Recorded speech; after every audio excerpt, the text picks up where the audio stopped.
तो चलिए खबरों की शुरुआत करते हैं। पहली खबर के साथ उत्तर प्रदेश में दोबारा बहुमत पाकर सत्ता में वापसी करने वाली बीजेपी ने अब अपने नए सेनापति की खोज शुरू कर दी है। पार्टी का नेतृत्व कर जीत की गाथा लिखने वाले स्वतंत्र देव सिंह के योगी सरकार में मंत्री बन जाने से ये पद खाली होने वाला है। पार्टी के लिए अब ये तय करना जरूरी है कि देश के सबसे बड़े प्रदेश में वो चेहरा किसका होगा जो सभी तरह के संतुलन साध कर और जमीनी स्तर से शीर्ष स्तर तक की रणनीति को कुशलता से आगे रखकर पार्टी की नैया को 2024 की चुनौती के पार उतार सके। वहीं बात करते हैं दूसरी खबर की। मुलायम परिवार में एक बार फिर से चाचा शिवपाल यादव और भतीजे अखिलेश यादव के बीच रिश्ते में बिगड़ते हुए नजर आ रहे हैं। रिश्ते भतीजे ने चाचा को सपा का विधायक मानने से इनकार कर दिया है, तो शिवपाल यादव ने विधानसभा सदस्यता की शपथ लेने के बाद सीधे मुख्यमंत्री योगी आदित्यनाथ से मुलाकात कर बड़ा सियासी दांव चला।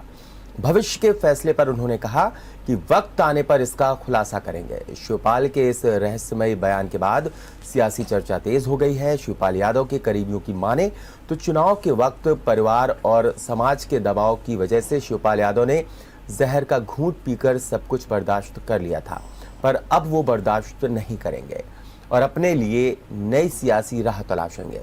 शिवपाल यादव से जब ये पूछा गया था कि बीजेपी के साथ नहीं जाने का उनका संकल्प अब भी बरकरार है, तो उन्होंने कहा था कि इस पर कुछ नहीं बोलेंगे। इस तरह से उन्होंने भविष्य के रास्ते का संकेत दे दिया था। वहीं अगर आज की बात करें तो ताज़ा खबर यह है कि शिवपाल यादव ने प्रसपा के सभी नेताओं की बड़ी बैठक बुलाई, जिसमें आगे की रणनीति पर चर्चा की गई। वहीं बात करते हैं तीसरी बड़ी खबर की। यूपी में विधानसभा चुनाव के बाद कांग्रेस एक बार फिर से तैयारी कर चुकी है केंद्र की बीजेपी सरकार को घेरने की। एक और चुनाव के बाद दिनों दिन महंगाई बढ़ रही है, वहीं विपक्ष भी सरकार को घेरने में कोई कोर कसर नहीं छोड़ना चाहता। इसी कड़ी में कांग्रेस ने बढ़ती महंगाई को लेकर प्रदर्शन किया। लोकसभा में कांग्रेस नेता अधीर रंजन चौधरी, राज्यसभा में विपक्ष के नेता मल्लिकार्जुन खड़गे, अभिषेक सिंघवी और पार्टी के अन्य वरिष्ठ नेता विरोध के दौरान मौजूद थे। कांग्रेस पार्टी ने लोगों से बढ़ती कीमतों के विरोध में शामिल होने का आग्रह किया, तो वहीं शिमला में कांग्रेस महासचिव प्रियंका गांधी ने भी विरोध प्रदर्शन किया। लेकिन एक सवाल यह भी उठ रहा है कि जब प्रियंका गांधी यूपी प्रभारी हैं, तो फिर शिमला में विरोध प्रदर्शन किस ओर इंगित करता है? साथ ही एक सवाल कि क्या कांग्रेस को यूपी में मिली करारी हार उदासीनता की ओर पार्टी को ले गई है, या हार ने प्रियंका का यूपी से मोह भंग कर दिया है? तो 3 बजे की 3 बड़ी खबरें। अगला प्रदेश अध्यक्ष कौन होगा, तो बात कर लेते हैं कि आखिरकार अगला प्रदेश अध्यक्ष कौन होगा इस खबर की। और इस खबर पर हमारे साथ वरिष्ठ पत्रकार डॉक्टर रमेश वर्मा जुड़ रहे हैं। डॉक्टर रमेश वर्मा जी, आपका स्वागत है। डॉक्टर रमेश वर्मा जी, क्या लग रहा है, क्या कयास लगाए जाए? 2014 में जब लोकसभा चुनाव हुए थे तो प्रदेश के अध्यक्ष लक्ष्मीकांत वाजपेयी थे। 2019 में हुए डॉक्टर महेंद्र नाथ पांडे हुए और बीजेपी ने जीत दर्ज की। क्या एक बार फिर से 2024 के लिए को देखते हुए, लोकसभा चुनाव को देखते हुए, क्या फिर कोई ब्राह्मण चेहरा अध्यक्ष हो सकता है?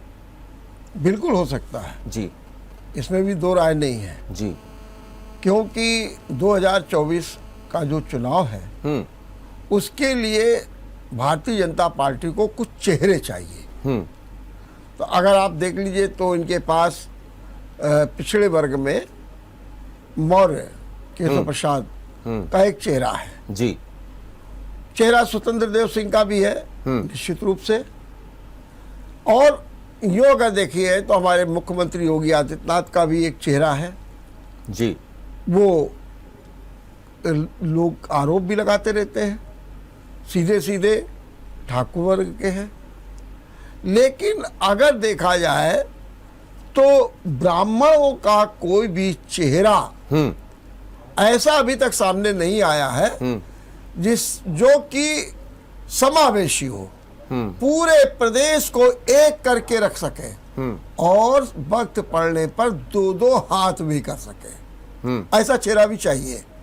अब इस दृश्य से अगर आप देखिए ये भी देखिए कि अगर आप अभी मंत्रिमंडल का गठन हुआ है तो सवर्णों को बहुत ही साधने की कोशिश की गई है। हालांकि जो चुनाव हुआ उसमें सवर्णों ने खुल करके वोट दिया बीजेपी को। हाँ। और प्रतिशत बढ़ा करके दिया। बिल्कुल। लोग कहते थे ब्राह्मण नाराज है, लेकिन ऐसा कुछ दिखाया नहीं पड़ा, बल्कि ब्राह्मणों का वोट ज्यादा मिल गया, ज्यादा मिला। तो अब सीधी सी बात यह है कि उनको एक ऐसे चेहरे की तलाश है कि जो एक, जैसे कि अब दिनेश शर्मा थे, अब दिनेश शर्मा डिप्टी सीएम से हटा दिए गए और उनकी जगह ब्रजेश पाठक को लाए, क्योंकि भारतीय जनता पार्टी ने देखा कि दिनेश शर्मा की तुलना में ब्रजेश पाठक ज्यादा मुखर है, ज्यादा कार्यकर्ताओं में इन्वॉल्व होने वाले लोग हैं और ज्यादा बात करने वाले लोग हैं, इसलिए ब्रजेश पाठक को डिप्टी सीएम बना दिया। ब्राह्मण चेहरा थे दिनेश शर्मा, लेकिन दिनेश शर्मा बात क्या थी, वो सौम्य थे, वो अंतर्मुखी है, वो ज्यादा आक्रामक मुद्रा में नहीं रह सकते, प्रोफेसर आदमी है, कहाँ इतना हो सकता था। तो बीजेपी को अपनी राजनीति में ऐसे व्यक्ति की आवश्यकता नहीं है। हालांकि उनका नाम चल रहा है दिनेश शर्मा का कि उनको अध्यक्ष बना दिया जाए। एक बार ये भी बात आई थी, उनसे कहा जाए कि आप गुजरात चले जाइए, गुजरात में चुनाव का प्रबंधन करिए या करके, ये भी बात आई थी। और अब जो है ब्राह्मण चेहरे के रूप में श्रीकांत शर्मा का भी नाम आ रहा है, क्योंकि वो ऊर्जा मंत्री थे और वो भी बड़े वोकल है, इसलिए उनका भी नाम आ रहा है। एक हरीश द्विवेदी है, पूर्वांचल से आते हैं, उनका भी नाम है, लेकिन वो इतने ज्यादा चर्चित नहीं है, हाँ, पॉपुलर नहीं। लेकिन ये बात सही है कि लक्ष्मीकांत वाजपेयी थे, लेकिन पता नहीं क्या है, कुछ ऐसा है कि लक्ष्मीकांत वाजपेयी को बिल्कुल किनारे से कर दिया गया, बल्कि बीच बीच में आता है कि वो गवर्नर बन जाएंगे, कुछ नहीं। हालांकि अभी चुनाव में उन्हें जो है एक ज्वाइनिंग कमेटी का चेयरमैन बना करके उनका उपयोग किया गया। हाँ। लेकिन अभी भी उनके नाम पर कोई भी रुख जो है नहीं दिखाई देता। बीजेपी है, कोई भी ला सकती है, अब देखिए किस व्यक्ति को लाती है, ये तो उसका अपना फैसला होगा, लेकिन ऐसा माना जा रहा है कि ब्राह्मण वर्ग से ही जो है किसी को बनाया जाएगा। डॉक्टर रमेश जी, आपने लक्ष्मीकांत वाजपेयी की बात की, लगातार वो पार्टी का साथ दे रहे हैं, पार्टी से दूर कहीं नहीं छुटके आज तक, ना ही कोई ऐसा बयान दिया जिससे कहीं लगा हो कि वो विरोध कर रहे हैं, विरोध के सुर उनके जो हैं वो कहीं ना कहीं आ रहे हैं, ऐसा कभी नहीं किया। लेकिन अभी तक पार्टी ने उनको शायद वो चीज नहीं दी है, वो कद नहीं दिया है जिसकी उन्हें तलाश है। हालांकि ये अलग विषय हो गया। डॉक्टर रमेश वर्मा जी, जिस तरीके से मंत्रिमंडल का गठन हुआ, मंत्रियों को जिस तरीके से बनाया गया, तो उसमें जो पिछड़ा वर्ग है 20 मंत्री बनाए गए, 9 दलित, 7 ब्राह्मण, ऐसे में ख्याल सबका रखा गया। तो ऐसा ना हो कि इस बार कोई दूसरी रणनीति के साथ आगे बढ़े और जो इस बार मोदी कर रहा था 2024 का, उसका सारथी कोई पिछड़ा हो। देखिए, सारथी पिछड़ा हो तो पिछड़े के सारथी तो यो आप ये देख लीजिए जी कि पिछड़े वर्ग के हमारे मौर्य जी ही हैं, हाँ, हमारे मोदी जी भी अब पिछड़े वर्ग के हैं। तो पिछड़े वर्ग, और जो अभी आपने देखा होगा जी, ये जो मंत्रिमंडल की आप बात कर रहे हैं, हाँ, अगर आप उसके आंकड़े देखिए जी, उसके आंकड़े में 19% सबसे ज्यादा पिछड़े वर्ग के लोगों को हाँ, जो है बनाया गया, 20 आदमियों को। इसी तरीके से अगर आप देखिए तो 7 ब्राह्मण और 7 ठाकुरों को बनाया गया, ये आप देख लीजिए, 13.5% इन लोग बना दिया गया। हाँ। वैश्य को प्रमुखता दी गई। और एक बात और आपको खास बताएं जी, कि जितने भी सवर्ण हैं जी, अब ये सहयोग कहिए या कुछ और कहिए या कोई रणनीति कहिए, कि जितने भी हमारे पास जो सवर्ण है, हाँ, उनको प्रमुख विभाग भी दिए गए। हाँ, ये देखने वाली बात ये है। हाँ। आप देखे जितिन प्रसाद, हाँ, कांग्रेस से आए, हाँ, ब्राह्मण चेहरे के रूप में उनको प्रस्तुत किया गया, लोक निर्माण विभाग, लेकिन वो और कुछ तो नहीं कर पाए। हाँ। लेकिन निश्चित रूप से अपने जहाँ पर उनकी बेल्ट थी शाहजहांपुर, हाँ, वहां पर उन्होंने सबको जिता दिया। हाँ। शाहजहांपुर, लखीमपुर, ये आसपास के जिलों का प्रभाव था। हाँ। और उनको जो है लोक निर्माण विभाग जैसा जो है मंत्रालय दे दिया गया। तो अगर आप ये देखें तो एक जो बीजेपी जितना भी कर रही है वो सब 2024 को लेकर के कर रही है। इसीलिए जो अध्यक्ष पद पर बड़ा चिंतन और मनन हो रहा है कि किसको बनाया जाए। और ये बात भी है कि अगर ब्राह्मण को बना देंगे जैसा उनकी अपनी सोच है, तो उससे 2024 को साधने में बड़ी मदद मिलेगी। लेकिन चेहरा कौन होगा ये अभी वो ठीक से तलाश नहीं पा रहा है, क्योंकि चेहरा वो होना चाहिए जो समावेशी हो, चर्चित हो, लोगों के बारे में जानकारी रखता हो, जिसका नेटवर्क हो और वोकल हो। और वही बात मैंने कहा ना कि विपक्ष के साथ दो हाथ करने के लिए भी तैयार हो। ये नहीं दो हाथ करने वाला हो, मिला करके। जैसे हमारे स्वतंत्र देव सिंह है, कोई बात बोली अखिलेश ने तुरंत जवाब देने के लिए तैयार, सब कुछ। तो ऐसे व्यक्ति की जरूरत है। तो अब वो कौन होगा ये तो वक्त बताएगा, लेकिन नाम जो अब तक चल रहे हैं वो यही चल रहे हैं, दिनेश शर्मा का, श्रीकांत का, हरीश द्विवेदी का, ऐसे लोगों के नाम चल रहे हैं। अब देखिए किसको बनाया जाता है। जी डॉक्टर रमेश, अब दलित वोटर्स जो था, इस बार दलितों ने भी अच्छा खासा वोट दिया है बीजेपी को, और पिछली बार भी दिया था। ऐसे में दलित समाज भी कहीं ना कहीं उम्मीद लगाए बैठा है, क्योंकि जिस तरीके से मायावती के कैडर का जो वोट है वो छिटक करके बीजेपी के पाले में आ गया है, तो क्या कुछ कयास लगाया जा सकता है? शायद अभी कोई दलित चेहरा हो सकता है, अगर, क्योंकि बात चल रही थी बेबी रानी मौर्य की जिस वक्त उप मुख्यमंत्री के तौर पर, हालांकि सबके कयास जो थे वो बिल्कुल उल्टे पड़ गए, अटकलों के बाजार थे वो बिल्कुल ठंडे पड़ गए, और वहां पर एक बार फिर से केशव प्रसाद मौर्य और ब्रजेश पाठक जरूर रिप्लेस किए, मतलब उनको दिनेश शर्मा को रिप्लेस करके ब्रजेश पाठक को लाया गया। नहीं देखिए, दलित चेहरे पर तो अभी ज्यादा आकलन नहीं हो सकता है। हाँ। और देखिए, अगर आप जैसे बेबी रानी मौर्य की बात कर रहे हैं, तो बेबी रानी मौर्य को भी एक ऐसी राजनीतिक छवि का होना चाहिए जिसका एक प्रभाव हो जी जनमानस पे। हाँ। निश्चित रूप से वो मेयर रही है आगरा की, अपने जाट वोट पर, जो उनका जाटो वोट बैंक है, उस पर उनकी अच्छी पकड़ है, और उसका उन्होंने अपना प्रभाव भी दिखाया है। और दूसरी चीज ये भी है कि वो उत्तराखंड की राज्यपाल भी रही है, तो कद काठी में तो ठीक है, लेकिन जो अध्यक्ष के लिए जिस तरीके का होना चाहिए उसमें। और दूसरी चीज है कि अब दलित के बारे में तो इनको महसूस हो गया बीजेपी को, हाँ। कि बीएसपी जिस तरीके से गई तो वो जाएगा कहाँ दलित का वोट। हाँ। और दलित का वोट जो है पूरी तरीके से इसलिए जो है भाजपा के पास जा रहा है क्योंकि उसको दिखता है कि कोई विकल्प नहीं है, नंबर एक। नंबर दो, एक बात और भी है कि मेरे साथ अभी एक डिबेट हो रही थी जिसमें हमारे सपा के नेता कह रहे थे कि दलित वोट इसलिए भी गया, हाँ। कि आखिर वो भी तो समाज में रहता है, हाँ। और जो हिंदू मुस्लिम की बातचीत की गई, हाँ। उसका लाभ उसको मिला। और दूसरी जो मायावती का बिल्कुल जो रुख रहा, हाँ। वो भी दलित को बीजेपी के पाले में डालने के लिए बड़ा सहायक हुआ है। बिल्कुल, कुल मिलाकर के अब जो बसपा का जो कैडर, जो वोटर था, वो कहीं ना कहीं छिटक करके अब बीजेपी की तरफ जरूर आ रहा है। डॉक्टर रमेश जी, आपका शुक्रिया हमसे जुड़ने के लिए और इस पर चर्चा करने के लिए। तो कुल मिलाकर के ये देखने वाली बात होगी कि भविष्य में आखिरकार किसके नाम पर मोहर लगेगी। एक बार फिर से 2014 और 2019 की तरह एक बार फिर से कोई ब्राह्मण चेहरा ही प्रदेश अध्यक्ष के रूप में भारतीय जनता पार्टी को मिलेगा, और एक बार फिर से नरेंद्र मोदी के उस रथ का सारथी ब्राह्मण ही होगा या फिर पिछड़ा, ये देखने की बात होगी। हालांकि पिछड़े वर्ग से दो चेहरे हैं, केशव प्रसाद मौर्य की बात कर लीजिए, और खुद प्रधानमंत्री मोदी खुद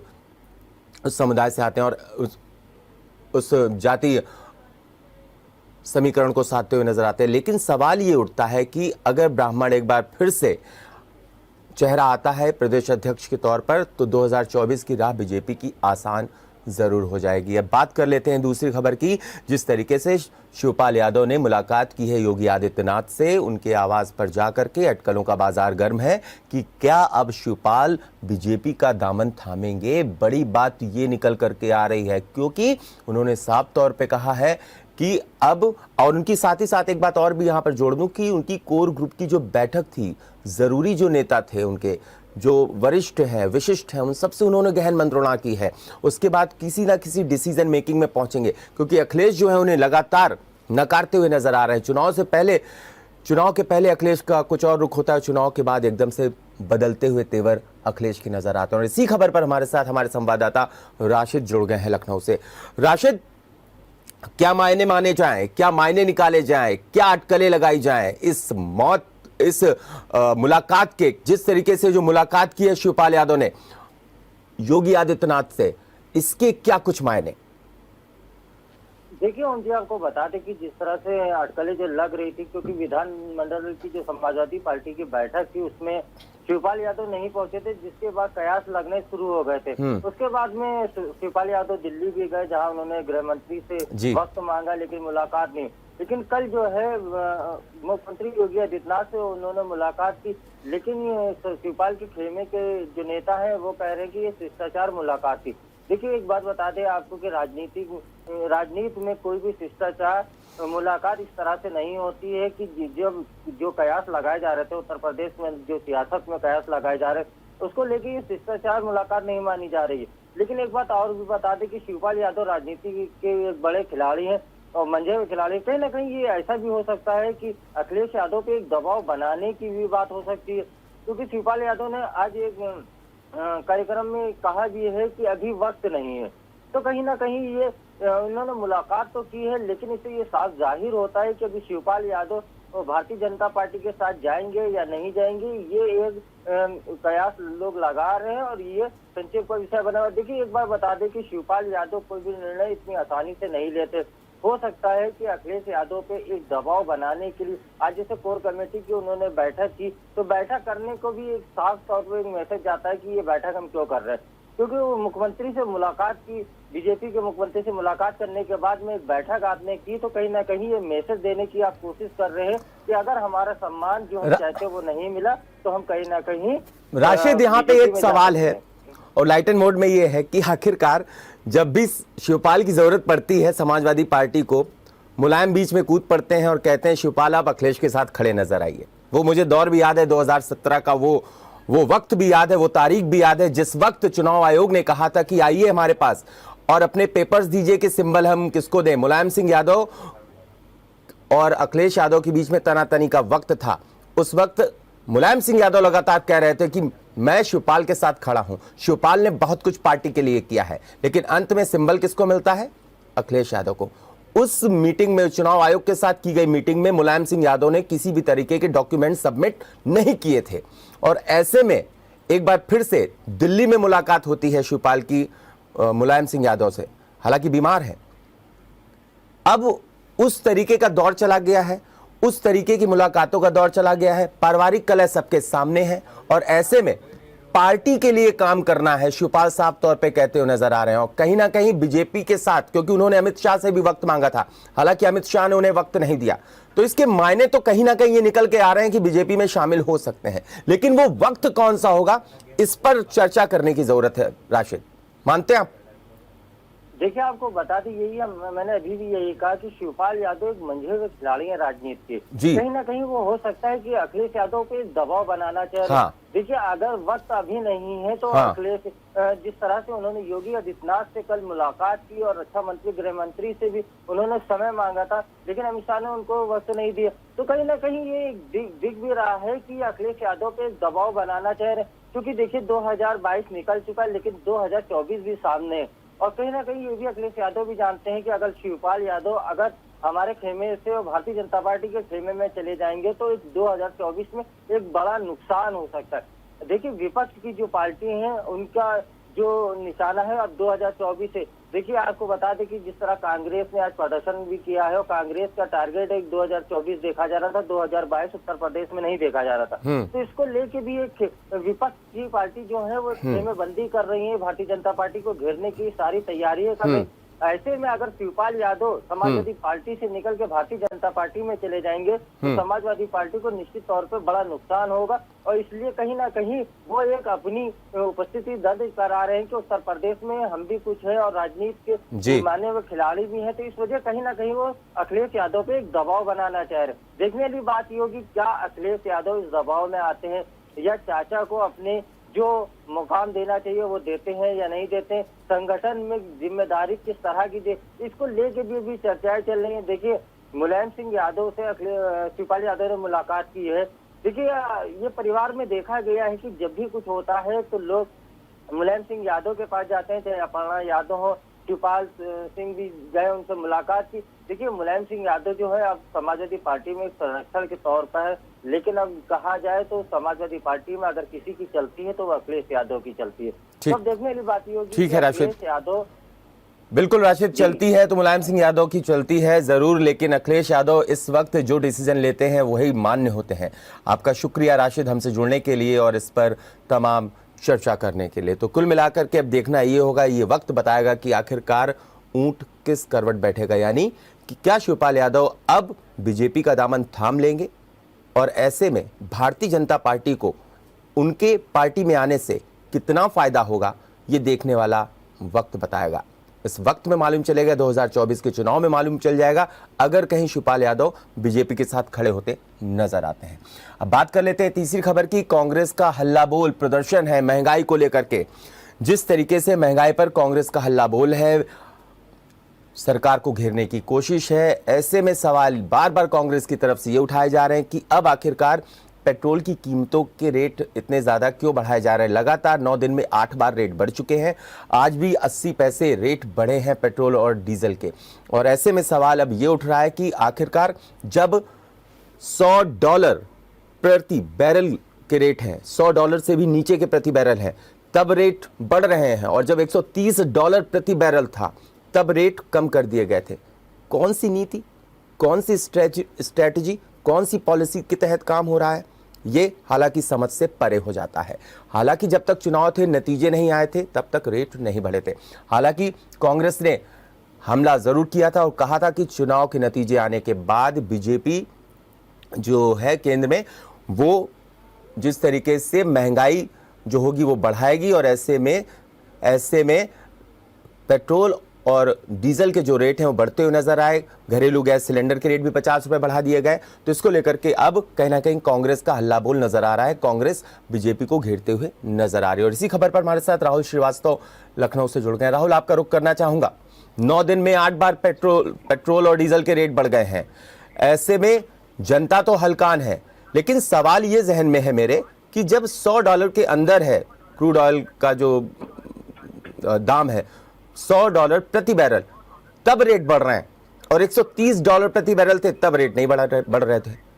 क्या कारण?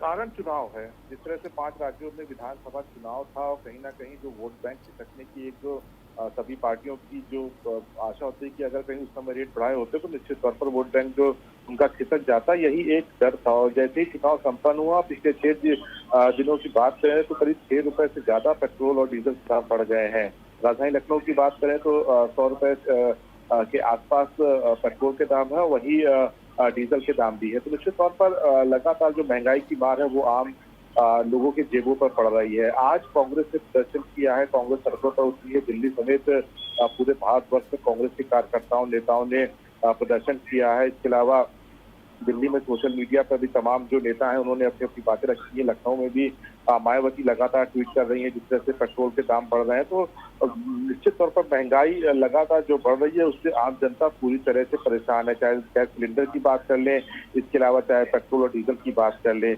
पेट्रोल और डीजल के दाम बढ़ने से निश्चित तौर पर जो सामान आयात हो रहा है उसके दाम भी बढ़ रहे हैं। चाहे सब्जियों की बात कर ले या अन्य चीजों की बात कर ले जो आम लोगों से रोज जुड़ी हुई है, जो उनके किचन से जुड़ी हुई है, तो निश्चित तौर पर लोगों को काफी परेशानियों का सामना करना पड़ रहा है। राहुल, बिल्कुल लोगों को परेशानियों का सामना करना पड़ रहा है, लेकिन जिस तरीके से राहुल गांधी ये प्रदर्शन कर रहे हैं, उनके वरिष्ठ नेता प्रदर्शन कर रहे हैं, प्रियंका गांधी शिमला में प्रदर्शन करती हुई नजर आ रही हैं, ऐसे में अगर उत्तर प्रदेश के चुनाव की बात कर लें और जो 4 राज्यों में और भी चुनाव हुए थे, कुल 5 राज्यों के चुनाव में 4 में बीजेपी जीती, बीजेपी ने सरकार बनाई अपनी, और ऐसे में असल मुद्दों की बात की जाए तो विपक्ष लगातार महंगाई की बात करता रहा, रोजगार की बात करता रहा, अन्य जो अहम मुद्दे थे उनकी बात करता रहा, असल मुद्दों की बात करता रहा, लेकिन कानून व्यवस्था कहीं ना कहीं लोगों के जहन में रही, लोगों के जहन में कहीं ना कहीं राशन रहा।